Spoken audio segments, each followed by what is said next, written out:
বলো, লুকস বলো। তোমার উপরে পুরো দায়িত্ব দিয়ে দিয়েছি, আমি জানি তুমি আমাকে খুব সুন্দর করে সাজাবে। এবার তোমার উপরে, তুমি এই আমাকে নিয়ে সুন্দর করে সাজিয়ে দাও। অনেকবার বুক করেছো আমাকে, হ্যাঁ ক্যান্সেল হয়েছে অনেকবার, শুধু হয়ে ওঠেনি, তাই তো? হ্যাঁ। তো তোমার আজকে তুমি তোমার মতন একটা ভিডিও মানে ফটো আমাকে দেখাবে, আচ্ছা। যেটা তুমি দেখাবে তো আমাকে হ্যাঁ ফটোটা, হ্যাঁ।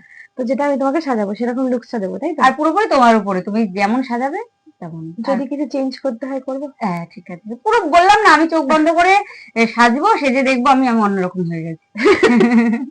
যদি মনে হয় কিছু চেঞ্জ করতে হয় করবো, হ্যাঁ। আচ্ছা ঠিক আছে, চলো স্টার্ট করি, হ্যাঁ হ্যাঁ। হ্যাঁ। বন্ধ কর। বলো, লুকসটা কেমন লাগে? আমার ভীষণ পছন্দ হয়েছে, আমি পুরো তোমার উপর নির্ভরশীল ছিলাম। আমি বলেছিলাম যে আমি ঘুমিয়ে উঠে যেন দেখি আমি নিজেকে অন্যরকম লাগছে, ঠিক তেমনই লাগছে। সুন্দর সাজিয়েছো, আমার খুব পছন্দ হয়েছে। অনেকদিন ধরে তোমার সাথে আমার হচ্ছিল হ্যাঁ না, আজকে অনেকদিন বাদে হলো। আচ্ছা, শুধু টিকলিটা আমি পরাইনি, ঠিক আছে। হ্যাঁ টিকলি ছাড়া ঠিক লাগছে ঠিক তো? ঠিক লাগছে। টিকলিটা দিয়ে আমি তোমাকে দেখিয়েছি, তুমি হ্যাঁ নিজেই তাও চেঞ্জ করে দাও। ঠিক লাগছে? হ্যাঁ তোমার ঠিক পছন্দ লাগছে, হয়েছে? হ্যাঁ আমার পছন্দ কোথাও হয়েছে। একটু লুজ লাগছে না তো? কোথাও ঠিক করতে হবে আমাকে। একদম ঠিক আছে, সবকিছু ঠিক আছে। সব ঠিকঠাক, সবকিছু টাইম এটা দেখো।